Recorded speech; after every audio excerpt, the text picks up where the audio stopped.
Here we go. Do it. Okay, cool. Here we go.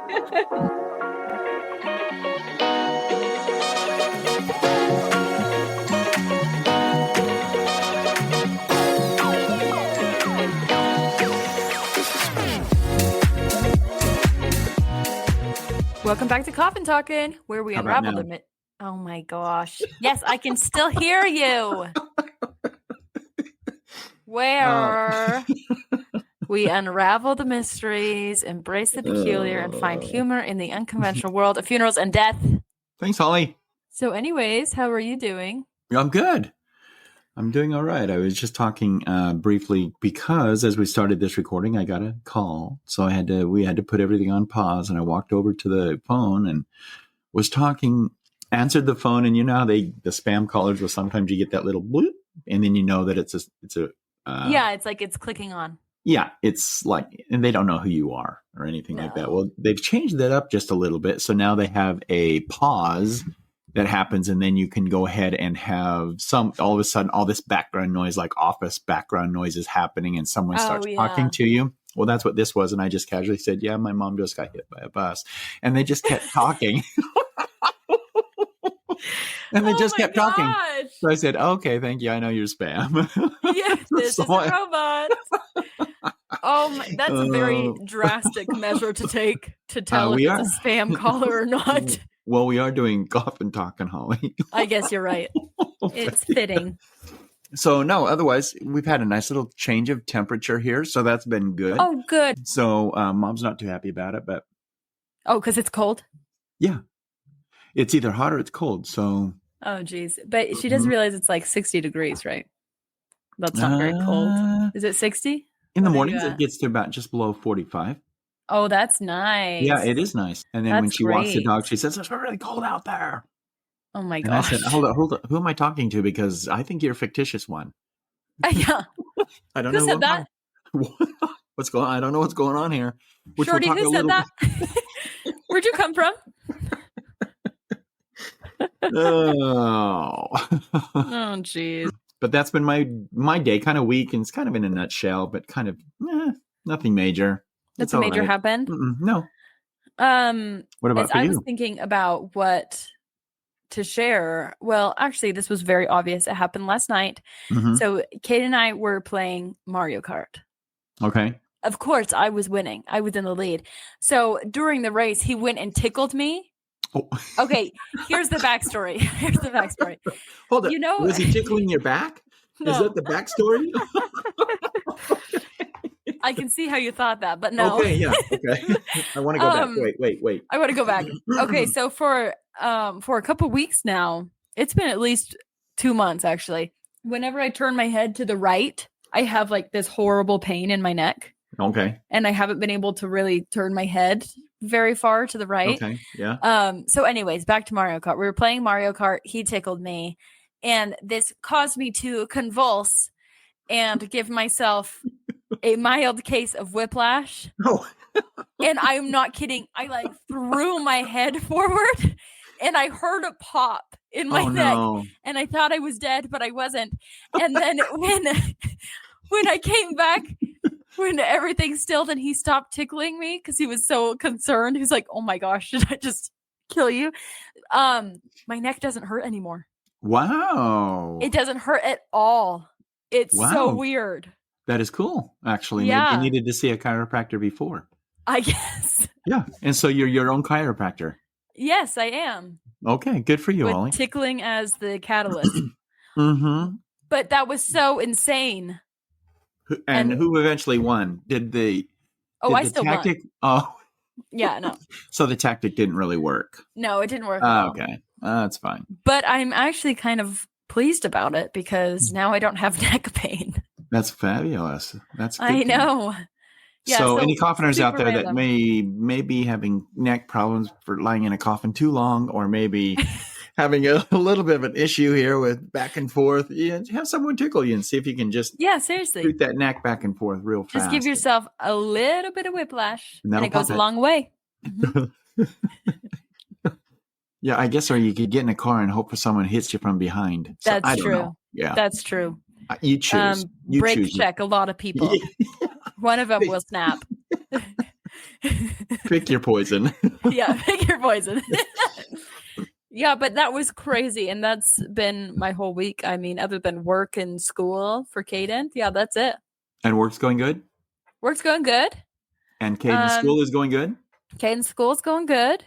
He's in finals? In the thick of finals. He's had 2 down, so 2 more to go next week, and then he'll be done. Nice. For this semester? For this semester, yes. And that's that. Good. Does he know how he did on his first 2?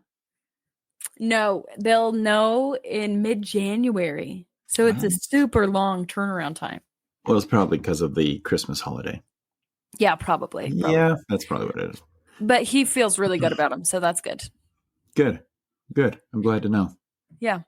But that's it, honestly. I guess we can just jump in. Let's be frank. Thanks, Holly. So let's start again with, since we're talking about the 10 myths.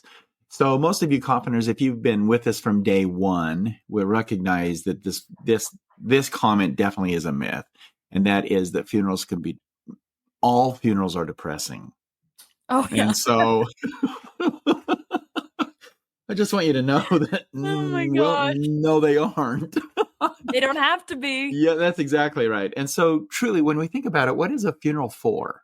So a funeral is for bringing communities together, people that have like-minded or associations with someone that has actually passed away, to celebrate the life of the person that's passed away. So when you get together in groups like that, you can hear a lot of funny stories. You can hear a lot of interesting comments from people that, like, in one of the earlier episodes, I remember, and I'll bounce back to my father's funeral, but when you talk about even to brothers or sisters, whoever, when you're hearing about all the experiences that others had with the individual that passed away, and in this case, my father, I just remembered thinking, I didn't know my father at all. And some of the stories were hilarious. Yeah. Some of them were just completely off the cuff. But needless to say, funerals are not always depressing. And I hate the term always. And so, because you can't ever put it under that type of umbrella, there are so many different avenues and thought processes that go behind a funeral. And I've got one that I'm going to tell you here in the next couple of weeks that was just hilarious, but no one, not even the funeral home, knew what was happening. It was very interesting when I saw it happening, and I go, "Oh my gosh, what is that?" And so, oh no. Anyway, funerals are anything but depressing, just so you know, in my mind. The thing that I want to go in today is, and I want you to think about this for just a little bit. And you have 2 cats, right, Holly? Yes. And you really like the cats? I like the cats. They're so great. How would you feel if one passed away? Oh, I'd be so sad. You would. Well, would it depend on the cat? Well, yes. Okay. I'd be more sad if one passed away. Don't give us names. Don't give us names. It's Nelson. Okay. All right. So I want to share this story today, and I've thought a lot about it because of just some interactions that I've had with our own pet here. And this did occur about probably, it's been over 2 years, maybe 3 years. Okay. And I still don't know exactly how it ended. So I'm just going to say that right from the outset. So a young lady gives me a call on the phone and says, "Hey, I'd like to come in sometime at your convenience and just talk to you about pre-need." Now, for coffiners, if you haven't remembered, pre-needs are when people come in and they set aside monies and desires or wishes for their services for when they pass away. So I said, "Okay, yeah, come on in." And we set a date and a time. Truthfully, I had forgotten about it because when she showed up at the door and she gave me her name, and I go, "Oh," and she must have seen it on my face. Yeah, must have seen it on my face. Because she said, "We talked a couple of weeks ago." I said, "Okay, good. Okay, yeah, come on in." So she showed up, but the interesting thing was that she showed up with a dog, and she said, "I hope you don't mind if I bring my dog in because it's a service animal." Yes, yeah. Emotional support. Emotional support. That's what it was. And so I said, "Yeah, that's fine. No problem." And so during the course of our conversation, the dog started to act up just a little bit. And she called the dog Maze. Maze, sit. Maze, calm down. Maze, you be quiet. I'll take you outside. So I knew that the dog's name was Maze. Mm-hmm. Because that's what she always called him. So we finished our conversation. And as she was leaving, she goes, Labyrinth, stay. Labyrinth? Labyrinth. She goes, Labyrinth, stay. And I'm thinking, I kind of shook my head just a little bit, and I thought to myself, I thought she was calling the dog Maze. Yeah. So, but I didn't really think much about it because maybe my name is Franklin, but people know me as Frank, right? Right. So maybe Labyrinth was, Maze was short for This was the way my mind was a maze thinking. and a labyrinth, they're similar. The words don't sound the same, but they mean the same thing sometimes. Well, that's kind of what I was thinking. So Maze must be the shortened name for Labyrinth. Okay. Whatever. The smart dog. Real smart. You're answering to two different names. That's fantastic. Yeah. So wait, but she told it to stay. She told the dog to stay. And then she ended up walking with this dog to the front door, opening the door and leaving. And the dog that she was holding and walking outside started to struggle on the leash and would look back at me. And would like it didn't want to leave. Right. And would keep looking back at me and would start breathing heavily and just kind of lashing back and forth, its head back and forth, wanting to know. And I just thought, what's all of a sudden happening with the dog? Yeah. So the door shut. And I could watch her through mirror or through windows where they were, where she was struggling to get the dog back into the car. Well, no sooner had they left that about an hour later, I'm cleaning up the chapel area when I hear this. Oh my gosh, like a dog panting. Yes. And not only that, it was running. What? And it was from behind me. And I stopped and I paused for just a moment. Like it was running at you. Yeah. You missed my pun. But I paused for just a moment. And I thought, oh my gosh, that dog, there's a dog in the building and it's gonna jump on my back. Oh my God. That's what I was thinking, or it was gonna attack my leg. And so I just sat there and I just froze for a moment thinking, okay, you're in control, you make the next move. So all of a sudden, the dog continued running and it just ran past me and I go, whoa, whoa, whoa. And I'm looking down and I don't see anything. I see nothing. Can hear it. But I can hear it. And the car. Sorry, just for background. What kind of dog was it that she brought in? Was it big or was it small? No, it was big. It was bigger than a German Shepherd. It had the same color and markings as a German Shepherd, but it wasn't a German Shepherd. And I'm not a good dog breed teller. I don't know what they are. Truthfully, I could look at him and say, that's a beautiful dog. Yeah. And the dog she had was beautiful. And it did remind me of a German Shepherd, but it couldn't have been a German Shepherd because this was a little bit bigger. It stood about to her mid-thigh. Oh, wow. And so I'm just thinking, and in this building, we have a mixture of tile, mainly tile, and then rock floor, and then carpet. So I'm in the carpeted area, and I'm moving some chairs, and that's when I paused and I waited for this dog to jump me, hit my leg, whatever the case was going to be. Oh. And I heard the panting kind of like this.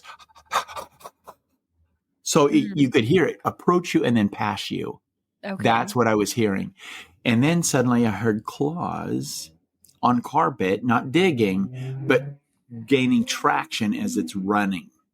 And it's running in circles in this chapel. What the heck? Exactly. And I'm thinking to myself, what in the world am I experiencing now? And then the door was open. I had the door open and it just started to cross the rock. So I could hear it. You know, you can hear when dogs, when we take Shorty on a walk on cement, I can hear his claws on the cement. Yeah, on the cement. That's kind of the same thing that I was hearing as this dog passed through the doorway onto the rock area. There was a secretary that was behind the counter, and she said, Frank, who let the dog in? I said, what dog? Wait, she heard it too. Yeah, I said, what dog? I don't see a dog. And she goes, it was just right here. And that was her expression. It was just right here because she heard it. She didn't see it. She heard it. And I said, oh, well, I'm sure that it's outside now. Wink, wink, nod, nod. Right. Right. So about 3 days later, we had a chapel that's in the same chapel, a service going on. And in the front of our chapel, this is the same area where the guy was shot and killed. Remember from episodes ago? Oh, yes. So we had at the front, we opened up that viewing room. So it was completely open. It was probably a space of, I don't know, 40 by 40. So 160 square feet roughly. Maybe it was bigger. I can't remember. But in the front of there's always drawn shades or curtains. Yeah. And we were having the service go on, and there was a speaker. The speaker was speaking when all of a sudden we hear this. And I'm in the background. I'm looking down, just waiting for the service to end. And I hear this. Oh my gosh, what is that? Oh my gosh, no, what is that? And what? I look up, and the curtain is moving. Oh but my there gosh. is, and it's a low-lying move. So something's brushing behind it, or it's brushing against it. One way it was either behind it, but the wall was right behind the curtain. So if something was behind it, even if it was me, I'd be shuffling along. You would see it. Yeah, I'd see feet or something. But the curtain was just moving along slowly but surely. And the more and more I thought about it, and what triggered this story in my mind was last night when I got back with Shorty, and he likes to rub himself against the garage door. Yeah, like a cat. And he'll go forward and then he'll come back. And I'm looking, and as I was looking at him last night, I thought, oh my gosh, how could I have forgotten this story? Yeah. And so this hasn't even hit the book yet. So I've had to put notes on to rewrite it.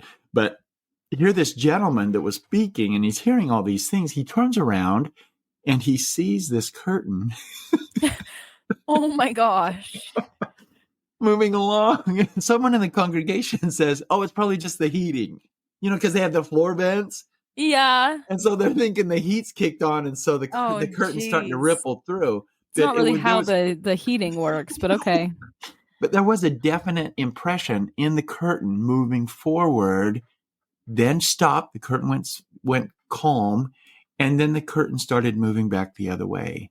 And then what did we hear? Exactly right. And so I knew in my mind, I'm thinking, oh my gosh, the dog is back. That's what I'm thinking. But when the guy turned around from the podium and looked at the curtain and saw what it was doing, this was probably the funniest part. He goes, and he's a minister. So I didn't know if he did it just because he wanted to, so that he could go ahead and make the congregants feel a little more at ease. That I'm scared too. Oh, I'm right along with you. I don't know, but it stopped. He went on ahead and finished the service, and the casket was closed. We had a final file by, and the casket was closed. And as I was walking up to the casket, I tripped. What? I tripped. On what? Exactly. That's what I said. What is that? So there was nothing on the floor, but I tripped, and everyone saw me. Over something? Yes. Something that was laying on the floor or on the floor, invisible. Oh my! And so I got up and I looked back, and I thought to myself, you really need to get rid of this thing. Yeah. So we went and we had the casket moved out of the building. It was on its way to the cemetery because this facility was set on a cemetery. So It was on its way to the cemetery, and I stayed back because there were two of us. There was no sense for two of us to go to the cemetery. It was on the same grounds. Anyway, so I stayed back and I started running around the chapel, not running. Literally, I was trying to be real fast. And what I did is I started to push chairs over. And the lady that does the cleaning in the building, she's like, "Come on, Frank, you're making a mess." Frank, have you gone crazy? I said, "Nah, I've got reasons." I said, "Please close the door." And so they closed the door, and I kept throwing the chairs around. No motion, no movement at all. Nothing. Okay. And I thought, okay, good. He must have gone out with the casket. And so now it's outside. We'll just make sure the doors are closed. Everything is fine. Well, we had the services had ended, and the individual that went out on the service came back, and because we were expecting a casket delivery, so he left the door open. Oh my And gosh. You gotta and let the so ghost dog in.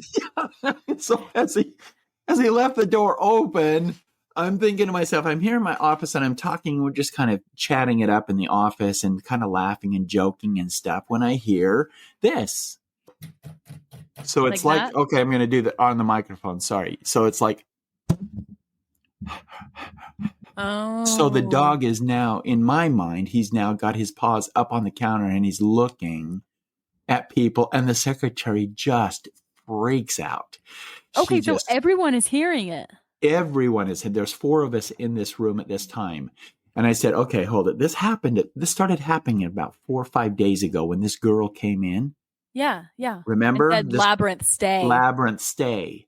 And so now all of a sudden it's starting to dawn on me that maybe this is the dog. That's labyrinth. That's labyrinth. And that's maybe a helpmate or soulmate to this other dog that didn't want to leave. Remember how it started to act up really bad? The labyrinth was obedient and sitting right there, but that dog could see that dog labyrinth was staying, and he was being pulled away. Well, why am I being taken and not labyrinth? Right. So I just casually said labyrinth down. You could hear the pause or whatever it was come off the desk. No way. Yes. And so I at said least he's well trained. Yes. And well, we saw that, right? We heard about that when he said stay. Yeah, and he stayed. So I called this lady. And first of all, I said, so what have you thought about on the pre-need? Uh-huh. Because I didn't want to business. Because I didn't want her to think, I didn't want to break into it immediately because she might have felt bad for fear. I know what she did. And she didn't want to admit to it. And so I just said to her, I said, hey, I have a question for you. Before you left the other day, you called your dog throughout the time we were together. You were calling your dog Maze. And then you said, please stay, or stay Labyrinth. And I said, why would you change the name from Maze to Labyrinth? And it just went really quiet. She goes, Well, even if she said that would have been an improvement. Yeah. But she stayed really quiet. And I said, by chance was Labyrinth another dog? And she said yes.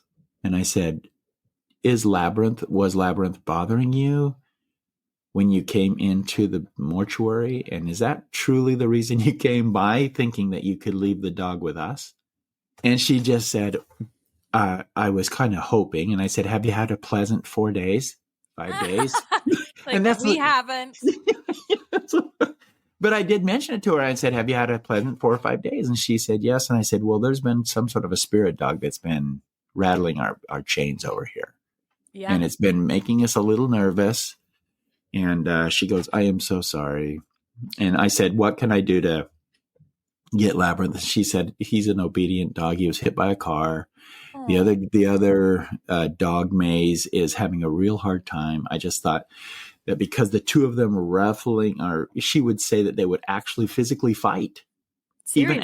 Even after Labyrinth had passed away, she could see Maze interacting with the other dog as though the dog was still there, present and alive, opening its mouth, trying to bite. Pushing back on something. Yeah, rolling around and flicking her paws back and forth.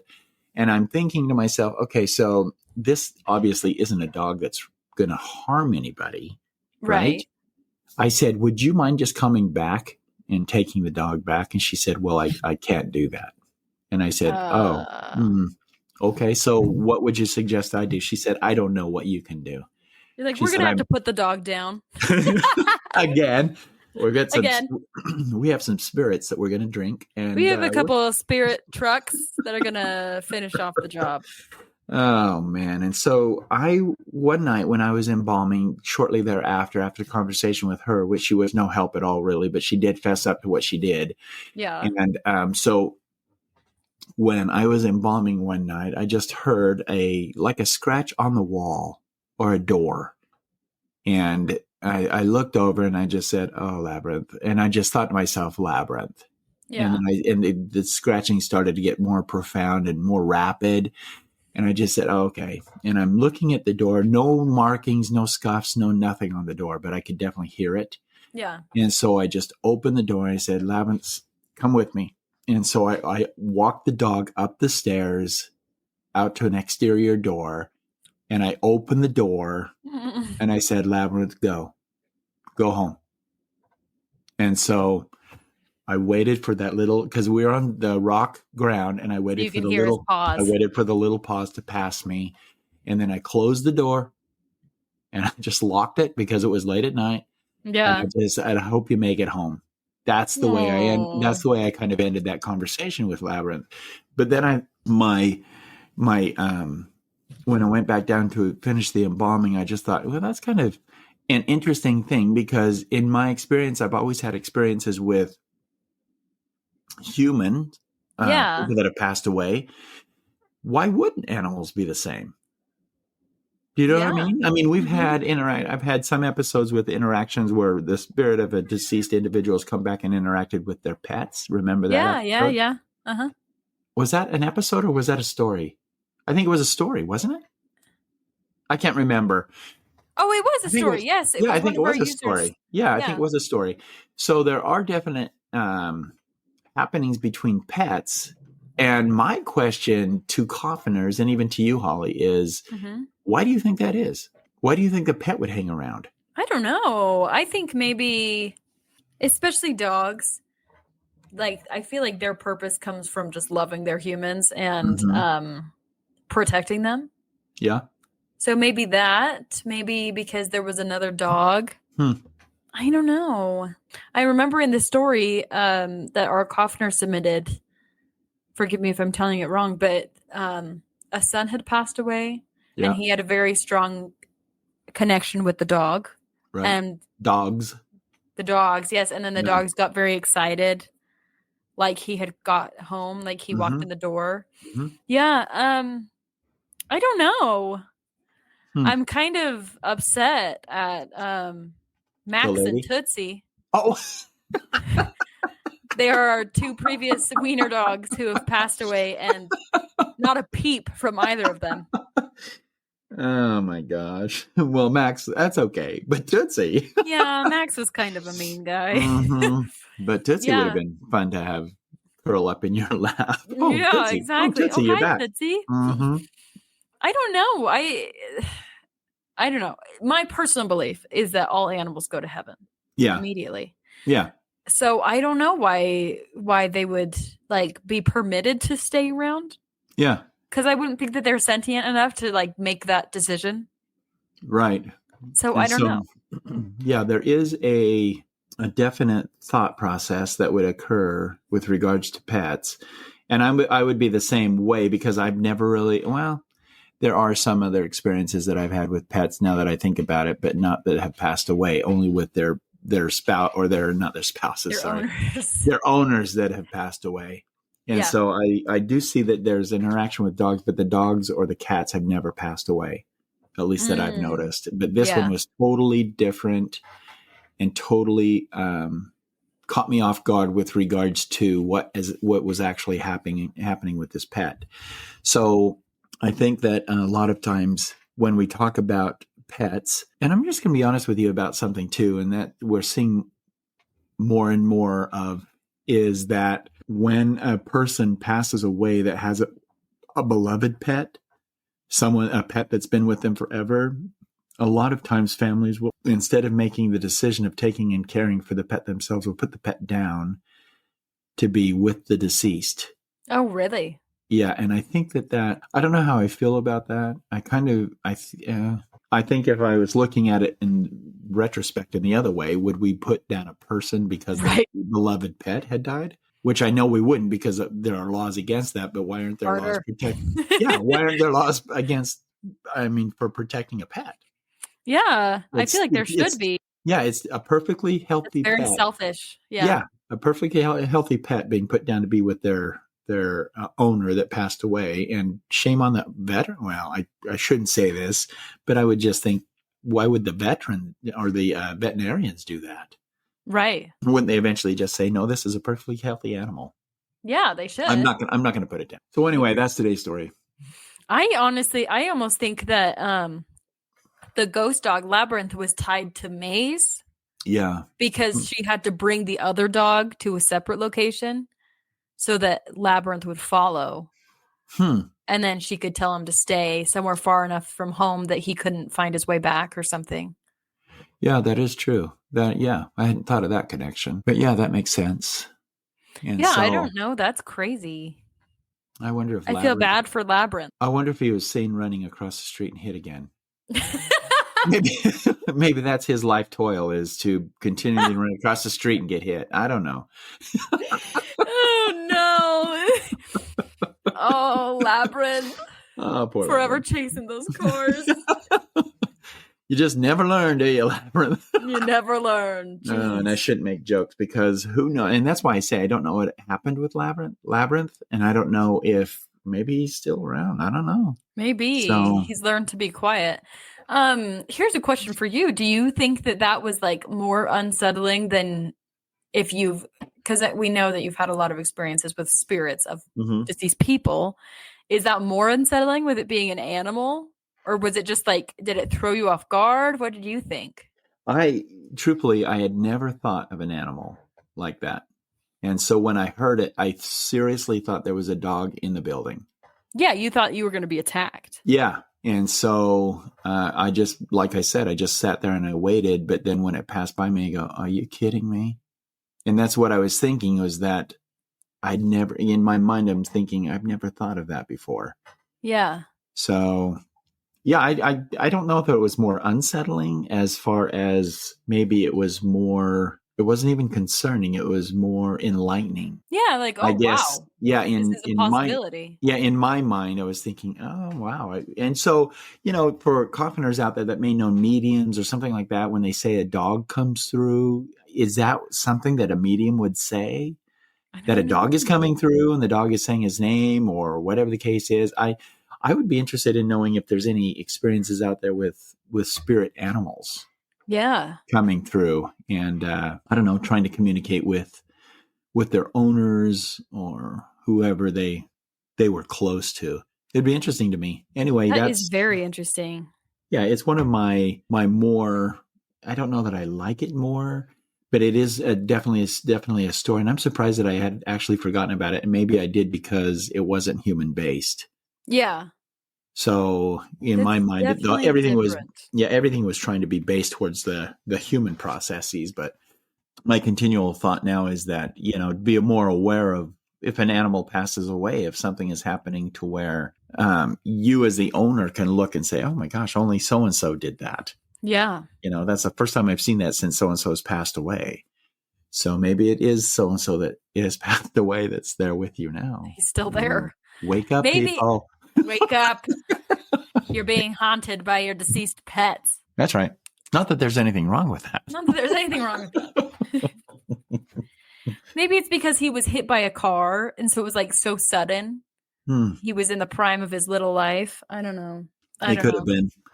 But what's interesting too is we never got the pre-need sale. And she never called us back. Yeah, I'm not surprised by that at all. Yeah. She's probably like, what's a good place to put and abandon my ghost dog? Funeral home.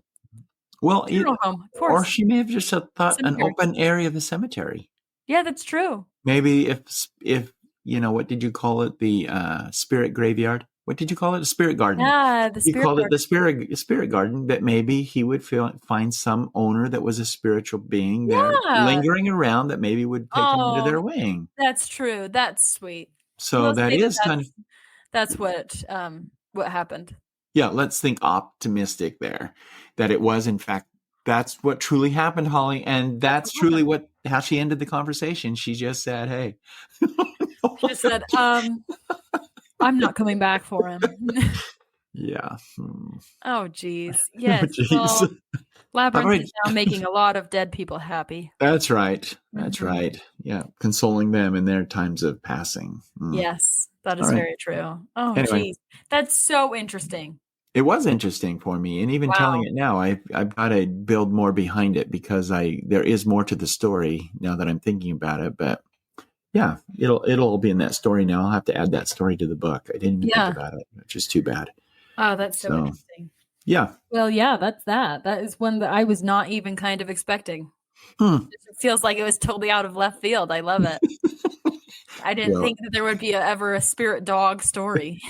Yeah, and who knows? There might be more, but there might be more. I mean, from coffiners, but I don't. Yeah. In my mind, and like I said, Shorty is the one that dragged that out of my memory. Go, oh my gosh, because when he the curtains, I just started thinking of the curtains and that simple little yell.